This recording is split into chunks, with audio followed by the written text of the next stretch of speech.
noches, Pablo. Muchas gracias por haber aceptado la invitación con nosotros. Y bueno, primero voy a dejar que tú te presentes, que nos cuentes cuántos años llevas trabajando, en qué te desempeñas, en dónde estás trabajando ahora, en qué región. Cuéntanos tú un poquito más de ti. O sea, bueno, buenas tardes, gracias por la invitación primero. Es bueno ser parte de una comunidad importante, grande de educadores. Yo soy Pablo Cabrera, soy de profesión, soy profesor de matemática. Me especialicé en un magíster en estadística aquí, ambas en la Católica de Valparaíso. Soy porteño de corazón. Y bueno, principalmente yo en este momento soy el jefe de departamento de matemáticas del Colegio Seminario San Rafael de Viña, ya un colegio particular pagado, con harta, digamos, historia, ya por lo menos aquí en la región, en la quinta región, un colegio de 150 años. Y paralelamente con eso, trabajo en la Universidad de Valparaíso, hago docencia en la carrera de Ingeniería en Estadística y en el Magíster de Odontología, que eso es más por el lado, no tanto de profe de matemáticas, sino que de la parte de estadística que conozco. Eso, y hago asesoría, me toca de repente hacer guías de tesis en la universidad, entonces he tenido la oportunidad, digamos, de poder hacer carrera entre quinto, hacer clases desde quinto básico hasta último año en la universidad, entonces eso me ha abierto mucho la mente respecto a cómo ejercer mi trabajo, digamos. ¿Cuánto tiempo llevas trabajando en el Seminario San Rafael en el colegio? Bueno, en el seminario llevo poco, entre comillas, como 7 años, y en general tengo 14 años de los 21 que trabajo, claro, y tengo 36, ahí tengo mis 15 añitos de trabajo, de experiencia docente. Súper. Mira, lo que nos vamos a centrar en el trabajo cooperativo, ¿cierto?, en los colegios, y también aportándonos desde tu parte de pedagogía en las universidades. Antes del 18 de octubre, igual hubo un quiebre dentro de las dinámicas de las comunidades educativas, entonces quería que me contaras un poco cómo fue, en tu caso, cómo vivieron eso, cómo era el trabajo colaborativo, cooperativo, antes del 18 de octubre, donde se quebraron un poco las dinámicas constantes de los colegios. ¿Cómo era ese trabajo? ¿Existía trabajo cooperativo? Sí, o sea, como te decía, bueno, yo siempre me gusta aclarar dos cosas súper importantes que a mí me pasan respecto de la educación en general, particularmente en la que yo vivo. Yo soy muy consciente de que no soy la primera línea, digamos, educativa, ¿ya? Dado que trabajo en un particular pagado, y eso hace que tenga bastantes ventajas respecto de otros colegas míos. No tanto en el sueldo, que yo creo que los sueldos son más o menos transversales, sino que más bien a lo mejor en la seguridad laboral, en las condiciones de trabajo, en el ejercicio, digamos, la pedagogía. Me gusta mucho poner siempre eso como como puerta de entrada, o sea, soy consciente de que yo trabajo con un sector sumamente privilegiado de la sociedad, ¿ya? Y en esa conciencia también soy consciente que dada la distribución de los sueldos, los ingresos, ¿no es cierto? Estoy consciente que trabajo con aquellas familias que pudiesen hacer este cambio efectivo en este paradigma que todos quisiéramos cambiar como educadores. ¿Sí? Sí. Entonces, desde ahí viene mi gana, digamos, de trabajar para este lado. Desde que yo entiendo que yo entiendo que casi por implicancia, mis alumnos van a terminar en buenos puestos de trabajo. Ya hay un artículo que alguna vez este periodista del CNN lo tiró, que se llama, que él le puso Pedro, Juan y Diego, pero que tenía que ver con una cálculo, digamos, de cómo determinaba, digamos, la cuna, el término de tu trabajo. Y hay un estudio serio sobre eso que se hizo a nivel universitario y fue muy bueno porque me decían era un trabajo longitudinal. Entonces, se hizo a través transversal, perdón, se hizo a través del tiempo. Fue un buen trabajo y donde ahí quedaba, pero así, en entredicho, que quien venía de un liceo siendo un buen alumno, terminaba ganando la mitad de lo que ganaba en promedio aquel que no era tan buen alumno de un colegio particular. Entonces, en ese sentido, el tema valórico me parece que es súper importante. Y por lo mismo, el colegio, el seminario particularmente, tiene una historia de colaboración. Ya, o sea, cuando tú tenías una institución que tiene 150 años, tú le estás haciendo clase al hijo o al abuelo o al bisabuelo de quien estudió ahí. Yo, de hecho, soy exalumno de ahí. Ah, ya. ¿Cachai? Entonces, te genera todas unas redes de contacto, pero también unas redes de respeto. No es lo mismo, y te lo digo así, con cosas pequeñas, no es lo mismo ser profe que eres exalumno que no serlo, porque hay ciertas dinámicas que tú conoces de antemano y por lo tanto puedes comportarte mejor en ciertas situaciones, ¿cachai? Manejar mejor ciertas cosas, o si no, las vas aprendiendo en el camino también. Y el lado más de iglesia que tiene este colegio hace que el ser humano, digamos, esté en el centro del asunto. Entonces, hay mucho respeto por el docente, las relaciones alumno-profesor son de mucho respeto, alumno-auxiliar son de mucho respeto entre los funcionarios. Por lo tanto, el ambiente, que es lo que yo creo importante, invita a la colaboración. Entonces, yo cuando tengo una dificultad, si yo en mi condición de docente no puedo hacer ayuda o apoyo necesarios para un tema vocacional, tenemos una orientadora que es especialista en eso y es como la Caro, es súper, como le digo yo, pachamámica y entiende mucho sobre el tema de las emociones. Y son partes que yo entiendo que, por ejemplo, yo en mi condición de profe de matemática, que de repente pegamos un poco más de racionalidad, de frialdad, es un complemento y jugamos a esto. Hay verticalidad como en toda institución, pero existe una horizontalidad donde el consejo de profesores es escuchado por dirección, o sea, hay mucho de cruce, mucho. Tienen una base, tienen un respaldo de trabajo, pues tienen algo que tú oí, ya quiero hacer esto, y hay gente que te va a respaldar, los apoderados te van a respaldar, es una realidad que muchos... O sea, partiendo de la base de que, por ejemplo, todas las actividades pastorales, tú participas como profe, pues, independiente de tu asignatura. Todos entendemos que la pastoral es transversal, o sea, existen elementos dentro de la construcción del colegio que tienen que ver con la transversalidad. Ahora, en el lado académico, yo siento que estamos al debe, pero yo creo que tiene que ver por un tema de la estructura sistémica y el tiempo que el profe tiene para poder hacer cosas. Ahí me gustaría a lo mejor que pudiésemos ser un poco más colaborativos. Existe colaboración, pero yo creo que no es tanta. Ya. Oye, cuéntame, ¿ahí tienen algún programa de apoyo para la inclusión, algo por el estilo, o en los niveles pedagógicos son altos y no lo requieren? ¿O algún apoyo, reforzamiento, algo? Creo que en eso estamos en un tema de construcción, digamos. ¿Ya? O estamos cambiando el paradigma, por lo menos el paradigma interno. El seminario en los años 90 era un colegio de absoluto... Excelencia. Era por definición academicista. ¿Ya? Yo tuve mis compañeros, estoy hablando, yo salí en el 2001, mis compañeros, el que más le iba, tenía un 5.7 y termina estudiando ingeniería eléctrica en la Santa María. Por lo tanto, ¿ya? Y el sistema naturalmente iba echando, así, tristemente, digamos, a aquellos que, aquellos que chocaban con el sistema absolutamente tradicional. Estamos hablando, insisto, de un colegio de curas y de 150 años, o sea, sí. ¿Para qué más conservador? ¿Cachai? Agrégale cualquier otro, falta poco. Éramos, de hecho, por definición, este colegio, para que entienda el contexto, este colegio por definición era el seminario menor, o sea, tú participabas hasta el año 94, supongamos, era un colegio que preparaba a los alumnos que tenían alguna orientación o vocación sacerdotal, los preparaba para después mandarlos a los Vázquez. Entonces había un tema de internado, o sea, hay toda una cultura de la conservaduría y todo.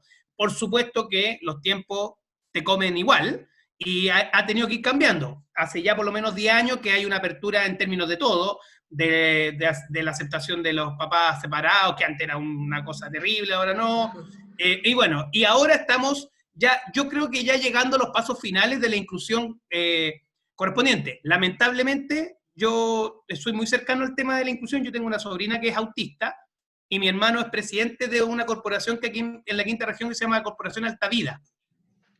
Y que de hecho se creó un colegio hace poquito aquí en Placilla, donde vivo yo. Y esa fue gestión, digamos, de varias personas, pero presididas por mi hermano. Y bueno, y ahí precisamente él se metió por su hija para garantizarle una educación justa. Y claro, yo entiendo que el colegio de él y otro más dentro de la región son los únicos que cumplen con los estándares reales, o sea, los comprobables de inclusión. Entiéndase una cierta cantidad de paradocentes respecto de cantidad de alumnos. Yo creo que la mayoría de los colegios no lo cumplen, ¿ya? En el seminario tratamos de hacer la pega, es decir, hemos tenido por lo menos uno por año, dos por año, alumnos que son diagnosticados con alguna con déficit atencional, que hasta han estado a lo largo de su vida completa dentro del colegio, con el apoyo de psicopedagoga, con la coordinación de... Nosotros en el colegio existen 3 psicopedagogas, una psicóloga y la orientadora, que son un departamento que se llama el Departamento de Apoyo al Aprendizaje. Y ahí ellas cubren, digamos, y conocen todos los espectros que se deben conocer para poder apoyar de mejor manera. Así que no es un tema... Hay inclusión, tenemos alumnos con discapacidades físicas también, con discapacidades en términos de enfermedad. Por ejemplo, tenemos un alumno con esta como psoriasis fuerte, así como extrema. Y la verdad es que si tú me preguntas, siendo súper honesto, me cuesta sacarme la camiseta, pero me parece que muchos de ellos, estando en otros colegios, hubiesen sido absolutamente, no la inclusión, sino que incluidos, pero dejado de lado. O sea, como lo que se malentiende la inclusión. Que quizás es otra de la cultura, yo creo que, como tú decías, que existe, que están los nietos, ¿cierto? Hay un tema familiar, que quizás hay otra cultura de aceptación de la inclusión igual, pues, entonces otro respeto, otra mirada más abierta, yo creo que la gracia tiene que ver con cuando tú pones al ser humano en el centro, ¿no? ¿Cachai? Y si tú tienes al ser humano en el centro, difícilmente tienes dudas o dubitaciones respecto a los valores que te deben regir. No hay mucho más, por lo menos desde mi perspectiva, no hay mucho más por donde discutir, ¿cachai? Si yo pongo al ser humano en el centro, difícilmente voy a sentir un rechazo, por ejemplo, a las parejas homosexuales o a la adopción homoparental, cosas que pueden asociarse a una ideología, pero que en realidad yo lo asocio a la mirada que uno tiene de la vida del ser humano, ¿cachai? Yo creo que en el colegio, por mucho que estamos súper asociados a la iglesia, que está con todas estas restricciones normales que todo el mundo conoce, pero creo que dentro de este mismo colegio se puede hacer mucho de libertad. O si no, yo no trabajaría ahí, por mucho que yo quiero. Oye, súper. Oye, cuéntame, ¿cómo ha sido el trabajo online a partir de marzo? Hoy una pregunta difícil. ¿Ha sido, no sé, estrés? Yo sé que las condiciones que quizás ustedes tienen en sus alumnos es diferente a las que me ha tocado conocer, a las que me han compartido colegas, pero yo creo que igual siempre hay algo que pasa. O sea, a ver, por el lado de la implementación, nosotros estamos teniendo clases normales estoy hablando de casi el 70% del horario, desde abril en adelante. Ya con eso llevamos 5 meses de clases online constante. Ya creo que aquí, por lo mal manejado y por la mala suerte de la pandemia, digamos, van a generarse brechas aún más grandes en términos de las diferencias sociales, que me parece muy mal. ¿Ya? Y que en ese sentido, bueno, de repente está en nuestras manos, de repente no. Creo que el colegio visualizó bien esto y lo empezó a preparar desde enero, cuando pasó lo del 18 de octubre. No por la pandemia, sino que lo tenía preparado un poco, tenía ya listo y contratado ciertos sistemas, ¿no es cierto? Nosotros nos regimos por un aula virtual que es como un Moodle, ¿no es cierto? Y aparte nos contratamos el Teams, que es el Microsoft Teams, para las clases. Entonces, claro, en términos de la implementación, perfecto, más allá de que de repente te falla el internet, pero cosas que son inmanejables, pero resultan ser absolutamente desagradables. Para mí, que yo soy mucho de lo humano, resulta ser súper penca, porque aquí chocan cosas que todavía no están legisladas. O sea, por ejemplo, tienen que los alumnos estar con la cámara apagada si es que yo estoy grabando la clase. Sí. Por un tema legal. Entonces, pero el hecho de que estén con la cámara apagada les da la sensación algunos les puede dar la sensación de no estar en clase, entonces participan mucho menos. O sea, el porcentaje de participación ha sido muy bajo. Por suerte existen siempre estos alumnos como bien lumbreras y que más encima son como inyectados y te conversan, pero resulta ser súper penca el que es profe y que le gusta ser profe, entiende, digamos, que el contacto humano es parte de la educación. Sí, Y pues en el mirar términos a de, los ojos, el estar ahí, como de repente tocarlo, decir, oye, pero mírame, cambiar la voz y moverse. hay veces la timidez, o sea, y aquí tiene que ver incluso con que las clases online, o sea, yo no estoy de acuerdo en el 95% de las cosas que dice el ministro, pero sí estoy de acuerdo en que, en una frase, en realidad, no sé si la mirada de él, pero en la frase que dice, las clases presenciales tienen que pasar en algún momento, porque efectivamente las clases online nunca van a reemplazar, y esto nos viene a confirmar esto, nunca nos van a reemplazar, porque tenía el cabro que es tímido y que no te va a preguntar y que presencialmente tampoco lo va a hacer, pero tú tienes la ventaja que lo ves. Y cuando tú lo ves y como uno conoce a los alumnos, sigue explicando, le preguntas directamente, lo enfrenta. Entonces, la inclusión aquí se ve muy dañada también. una de Muy las dañada porque finalmente, principales, porque lo que va aísla. a venir al futuro, porque los vacíos que se van a generar, yo creo que ahora ya no van a ser solamente niños con TDA, sino que va a haber un montón de DEA, de un montón de diagnósticos que van a empezar a aparecer, niños con vacíos de objetivo, entonces ahí hay que estar preparados. ¿Y cómo ha sido la respuesta de los chicos, de los alumnos, de los papás también? ¿Cómo ha sido? En porcentajes, por ejemplo, tú que eres más matemático. No, yo, siendo matemático, no traduzco todo a números. Ojo. No es tan sano eso. Pero creo que, bueno, en términos de asistencia hay como un 80-90% de asistencia. Así regular. Maravilloso, Sí, pues maravilloso. maravilloso. No, si te digo, el escenario, digamos, que yo te presento es absolutamente el Ideal. del 3% del 3% del país, 5% del país, no debe ser más que eso. ¿Cachai? Y eso es lo triste, pues. O sea, uno quisiera que el gobierno tuviese, o el Estado en realidad tuviese estas prioridades, porque, por ejemplo, tú dices, claro, eh, no sé si la contratación de paquetes de Internet para todos los liceos, si fuera estatal esto, o una cuestión de Microsoft Teams, una prestada de, por ejemplo, la Universidad del Paraíso, que es pública, por lo tanto los recursos son públicos y el espectro social de alumnos que van no son para De la nada alta. privilegiados, sino que son de todas debe ser la universidad, al menos en Valparaíso, más transversal en términos sociales, y sin embargo la universidad tuvo la posibilidad de prestarle a todos sus alumnos eh, notebook. Entonces ahí cuando uno entiende que el hecho de que los colegios, la educación sea municipalizada, se pierde mucho porque no hay una información central. Probablemente la Municipalidad de Los Condes, la Providencia, no sé qué, tienen muchas más posibilidades de que sus alumnos estén teniendo clase ahora que la Municipalidad de Valparaíso, por ejemplo.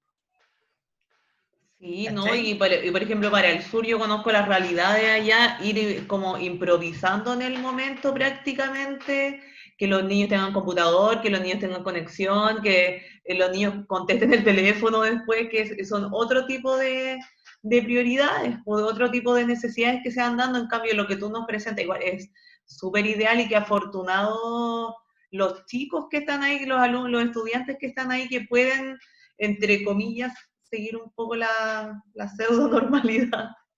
Sí, pues el punto es que yo creo que aquí hay que cuestionarse y yo creo que después de todas las discusiones, una de las cosas positivas dentro de todo esto es que cuando tú estás en una situación donde te ves, con lo que le pasó al gobierno, digamos, un gobierno lleno de privilegiados, ya, y hablo de izquierda y derecha, da lo mismo, el sector político, digamos, son todas las personas que están en ese 5% que te hablo yo. Estamos lejos. Eh, sí, pues todo, y estos compadres no tenían la noción de la realidad, pues.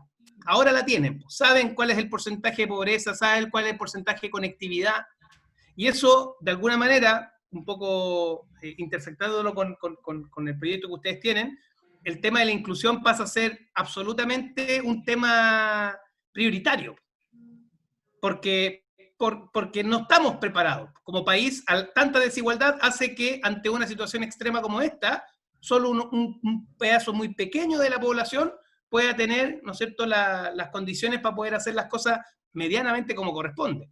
Yo sé que los liceos, yo tengo la madrina de mi hijo, jefa UTP de la escuela Eduardo Frei aquí en Miraflores, absolutamente de vulnerabilidad alta, y yo veo como los profes han hecho de todo, pero el punto es que no se, insisto en este punto, yo soy súper racional para esto, no se puede basar mi trabajo, mi vida en la vocación. La vocación es una forma de explotación eufemística, ¿cachai? No, no podemos apelar a que la vocación del profesor genere buenas instancias de educación. No se puede. No, y aparte ahora igual son otras las necesidades. Hablaba con un coordinador en la mañana y me decía, ahora nuestro objetivo no es que los chiquillos aprendan, porque está en otro sector completamente diferente al tuyo. Dice, a mí ahora los apoderados ya no les importa eso tampoco, por eso tampoco hacen las actividades, porque tienen otro tipo de necesidades, alimentarse, tener plata para calefaccionarse, están sin trabajo. Hay otro tipo de necesidades que en el sector donde tú estás no se ven, pues entonces por eso es tanta la brecha igual y se viene Ahora, complejo el regreso. o sea, ¿sabes qué? Es verdad, se ve complejo, pero yo trato en mi vida en general de ser, y peco muchas veces de ser optimista. Optimista medio exagerado. Pero si bien yo entiendo que el escenario es complejo, es complejo por buenas razones.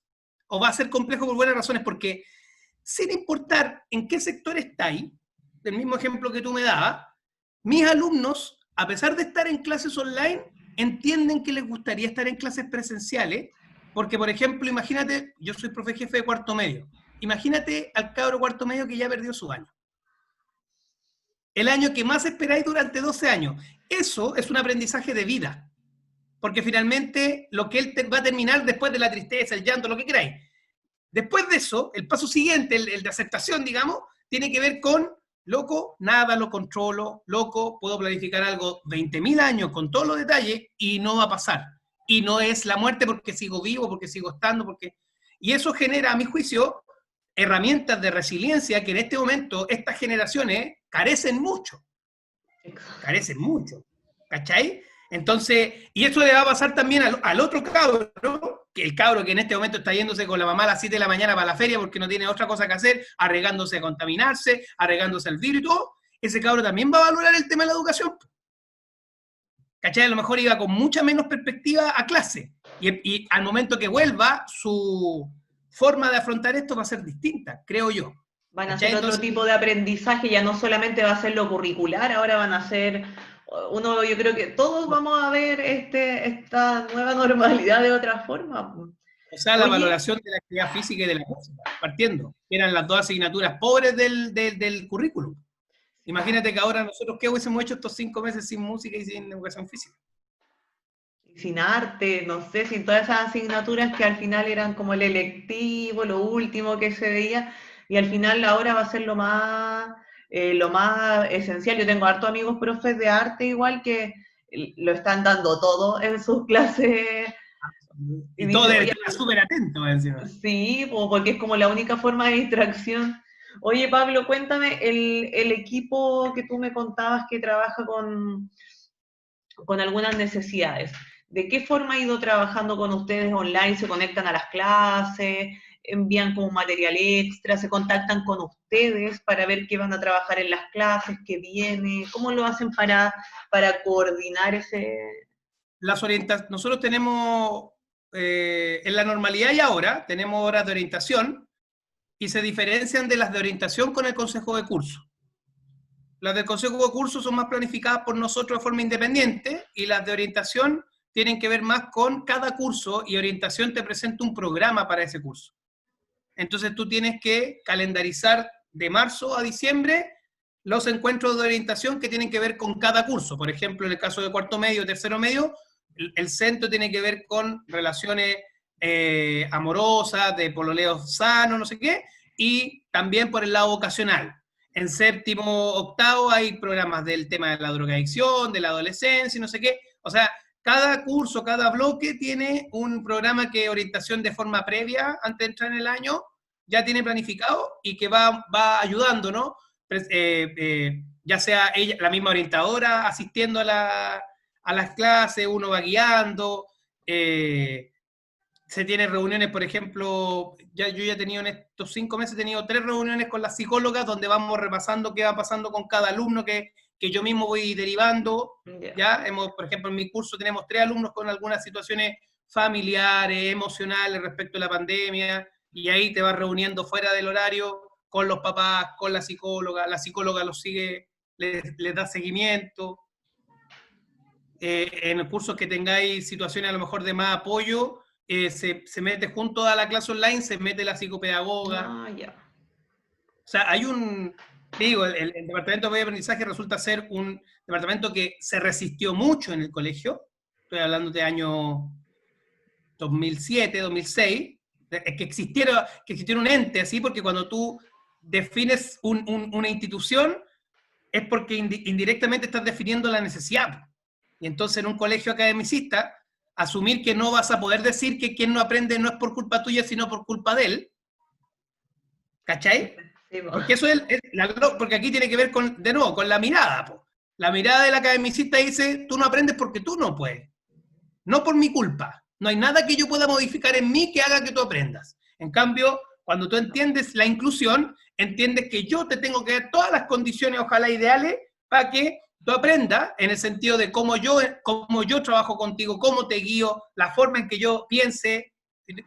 Bueno, el decreto 83 fue al final el que nos vino a dar el espaldarazo en estas situaciones, porque antes uno igual trabajaba como más, ustedes desde esa perspectiva y nosotros como educadoras diferenciales como ganándonos el espacio, buscando las alternativas, pero llegó ese decreto a rescatarnos. La orientadora particularmente es la que yo sindico como la de ese departamento, que fue la que luchó por este tema. O sea, si existe en este momento un departamento de apoyo y aprendizaje, es porque ella de forma hormiguita, bueno, como en general, las cosas se van abriendo camino también. O sea, porque alguien es tanto subo, porque está consciente de que está correcto y logró su espacio, y en este momento es fundamental. Pues nosotros tenemos reuniones martes y jueves, martes de departamento, jueves de profesores jefe. Y en esas 2 instancias hay martes dedicados al departamento del apoyo y aprendizaje, jueves dedicados completamente al apoyo y aprendizaje. Ah, súper. Oye, ¿y ustedes como ya equipo de gestión se han reunido, han preparado como un plan de retorno algún día cuando volvamos? O sea, no, somos súper conscientes. En este momento vamos planificando, suponiendo todo online. O sea, está difícil planificar desde la incertidumbre. Tenemos una cierta calendarización que particularmente debo ser de los poquitos profes que la conoce, porque como yo soy profe jefe de cuarto medio, los cuartos medios son los que más en este momento te quejan. O sea, porque miremos la cosa como corresponde. O sea, perdimos el año. ¿Y qué? O sea, es el mismo ¿y qué? Que le dice al cabro que le fue mal en la PSU. Es el mismo. Ganaste en otras cosas, ¿cachai? Entonces, ya, está bien. Yo creo que hay cursos que es difícil la situación. El primero básico, que perdió todo el año, primero que es de mucha fuerza de lectoescritura. Bueno, pero nosotros, ¿cómo no vamos a ser capaces en 4 años de generar eso mismo en los siguientes 3 o 4 años? ¿Cachai? O sea, como profesionales de la educación debemos ser flexibles, por alguna manera. Y aprovechar que igual los niños a esa edad, los más chiquititos, tienen una flexibilidad cognitiva mucho más amplia, se puede hacer todo más rápido. En cambio, con los más grandes, como tú dices, es súper complejo el escenario porque, no sé, un segundo, un tercero medio, o un primero medio. Por eso mismo, o sea, el cuarto, imagínate que fue mala suerte incluso porque encima en tercero y cuarto medio está la implementación del currículum diferente este año, del currículum de los electivos distintos. Sí. Entonces, ni siquiera vas a poder tener una evaluación objetiva de cómo fue bien este año si es que las decisiones que tomaste el año pasado, que eran a ciega, se tomaron bien, ¿cachai? Entonces, por lo mismo yo en ese sentido creo que siento que hay que ser más relajado, o sea, no matarnos tanto. El plan de retorno en términos de lo sanitario ya está tomado por el colegio, han hecho compras de mascarillas para los funcionarios, han hecho compras de distintos elementos en los baños, se piensa que puede hacerse horarios diferidos de mañanas y de tarde, donde se dividan a los cursos en 2, ¿cachai? Se entiende que si hay un plan de retorno, que yo no creo, pero sí se entiende que si hay un plan de retorno, se va a tener que hacer una modificación horaria importante de los profesores, por ejemplo, De los ¿cachai? bloques, de todo. Con todo lo contractual que eso significa.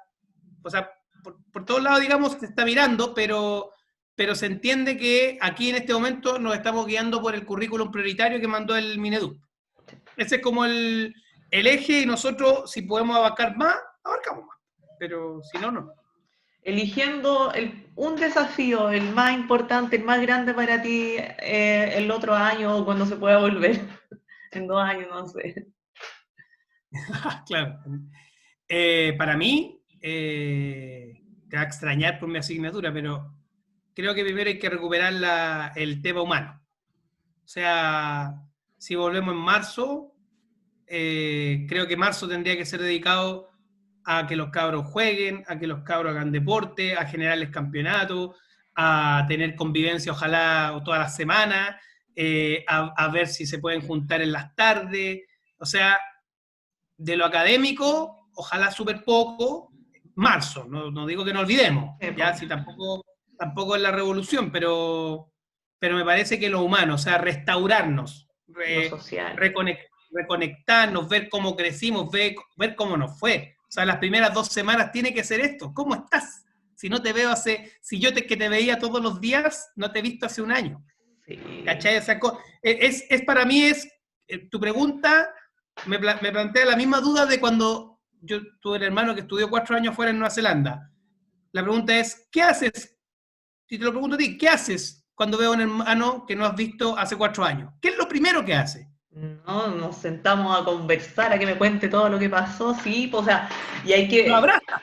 Sí, pues, y hay que ver cómo se va a reestructurar el tema porque las habilidades sociales van a ser diferentes, no van a ser después de 2 meses de vacaciones de verano, van a ser 1 año de vacaciones, entonces no van a existir normas, entonces yo creo que lo que tú dices, estoy completamente de acuerdo y yo creo que es lo fundamental, porque lo curricular yo creo que queda fuera en este momento y viendo que también tienen un equipo de trabajo como súper fortalecido y todo, yo creo que centrar todas esas energías en trabajar las habilidades sociales de los chicos, de que se relajen, conversen, se miren, se toquen, se vean, a ver si se pueden por último tomar las manos en esos tiempos para algún futuro, porque igual se ve súper complejo, yo de repente veo y digo, ay, no sé, cómo abrazar a alguien, siento que ya es extraño porque, o veo películas y digo, uy, ¿por qué se están abrazando? Si uno lo tiene tan internalizado ahora, que va a ser un desafío súper grande. Ahora, una vez ya encontrado la vacuna, vuelves un poco a la normalidad, ¿cachai? Pero evidentemente que es una normalidad que yo espero que sea distinta. O sea, ojalá que la gente saque buenas cosas del limpio de esto. Finalizando, Pablo, un mensaje de la inclusión, para la gente que nos vaya a ver en todo el país.